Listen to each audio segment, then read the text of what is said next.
Hey guys, JB here. Excited you're with me. This channel is about having fun and talking a lot about different things and kind of letting you into my world instead of just making it about tech. We're having a lot of fun here and just doing crazy stuff. In fact, tomorrow is going to be Spiritual Sunday. Hopefully you'll be able to stop by and see that. That's a little bit deeper thing, kind of my metaphysical background. But today I found something really interesting. I was researching our survey and our free quiz that we do on our homepage. And basically I got a thinking quiz on our homepage at morningcoach.com because so many people ask me about which device to get. And I said, well, it depends on your thought process. You know, the reMarkable 2 or the Papyr tends to be a little more simplistic in things than the Supernote. And then you get in these BOOX devices and they're rather complex with the Android, and they make it a really, kind of a difficult way to utilize that if you're not in the Android world, especially people coming from like the Apple world, which is very simple, and then moving into the Android world, it can cause some confusion. So I made this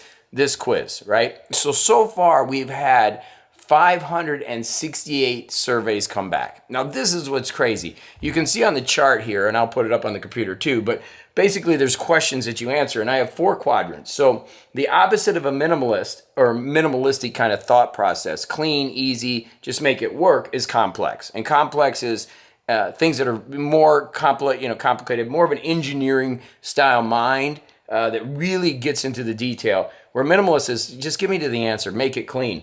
And then down below, then we have methodical, somebody that likes to go step by step, read instructions, take it step by step. And the opposite of that is just abstract. Like I'm just going to look at it and put it together. To think about like a piece of furniture, like an IKEA piece of furniture, a methodical person would lay out all the parts, go step by step with the parts, where an abstract person would just look at the picture on the box and just do it.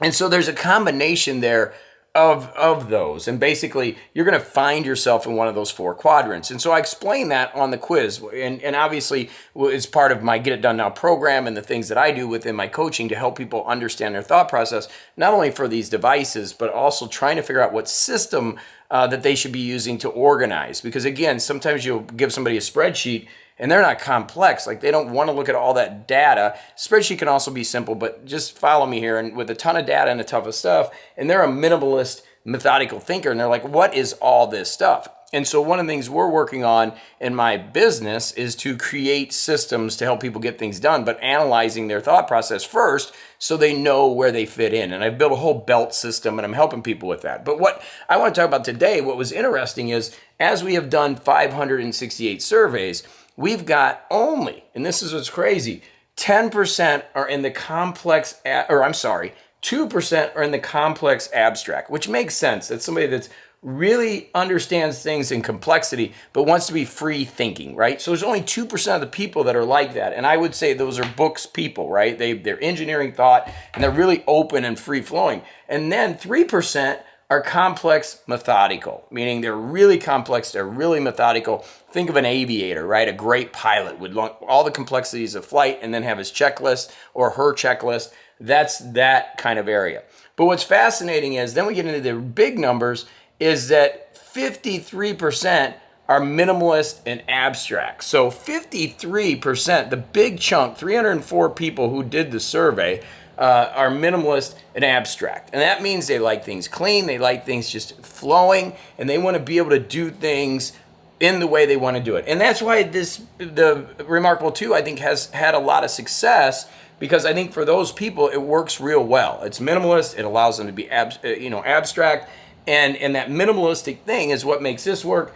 It also makes the Papyr work, right? The Papyr is very similar, a little bit more complexity, and you've heard me talk about this, that the killer app about this is if you share documents and use it, like the quill I have in the other room, that's where this really comes into play. So these are both similar devices. One's bigger, and obviously one's a smaller form factor. But then as we come into the other one, minimalist methodical, then that's somebody that would like planning sheets, if you've watched my other videos, and really organized and structured, again, fitting into this product. So that was 42%. So 95% of 568 surveys that have come in so far are really in this minimalistic area. And I think that's why people like this device. And we have 5% that really like the complexity of these devices. And again, this is just data that I'm gathering through our testing, through our survey, and I'm gonna start doing more of it. We're actually getting ready to run some ads to it, which I've never done advertising in my business, but we're gonna start doing it. to really understand, what device somebody wants. And I've had a couple people say that quizzes really help them. So if you're looking at these devices and trying to figure it out, you can take that quiz. And also, I'd love to hear in the comments if you take it and you let me know what you are. Are you minimalist, abstract, or methodical, complex, or which one of those segments are? And then, of course, you'll get the results. You put your email in, it sends you to a video. I talk a little bit about what devices I think would be good for you. If it's a bullet journal, kind of some ideas for you on what you can use to be more productive. But I wanted to share with you today that data because I thought it was really interesting, because the reMarkable 2 has a really, fan base. It's really strong, and they're like, I love it. And they're like, you don't understand. I don't want anything else on there. And then there's this big argument that keeps coming up. It's like, well, you can just shut everything off and still be minimalistic on this and just use it as a note taker on the BOOX products. But the truth is, it doesn't really work like that. The way somebody's thinking when they come back as a minimalist and abstract, let's say, they're like, I don't want all that stuff, because it messes with their mind. They don't want all the complexity, right? And it's hard for somebody that's a complex person and a methodical person going,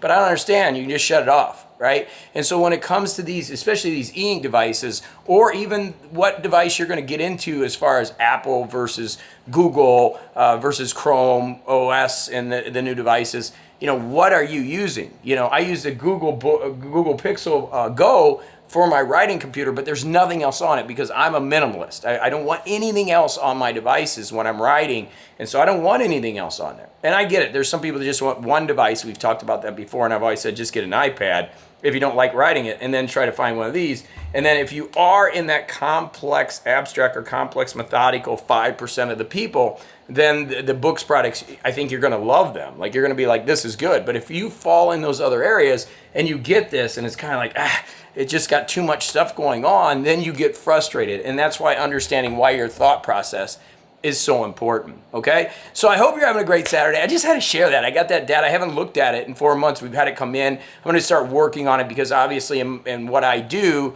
I'm building systems based on all of this. So I got to structure some new videos. So you'll see some of the older videos.